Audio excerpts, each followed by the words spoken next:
নিয়ে ধুয়ে নিয়ে লবণ হলুদ মেখে রেখেছি 5 মিনিটের জন্য।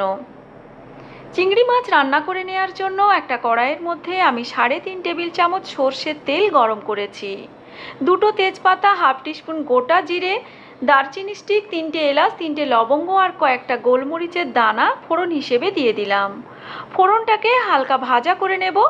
যখন ফোড়ন থেকে সুন্দর মিষ্টি গন্ধ আসবে তখন এর মধ্যে মিশিয়ে দিচ্ছি 2টো মাঝারি সাইজের পেঁয়াজ, খুব মিহি করে কুচিয়ে রেখেছিলাম।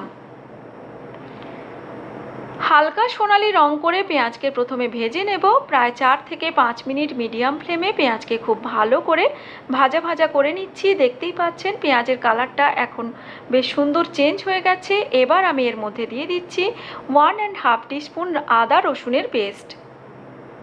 আদা রসুনের পেস্ট দেওয়ার পর মিনিট 2 ধরে নাড়াচাড়া করে নেব যাতে করে আদা রসুনের কাঁচা গন্ধটা চলে যায়।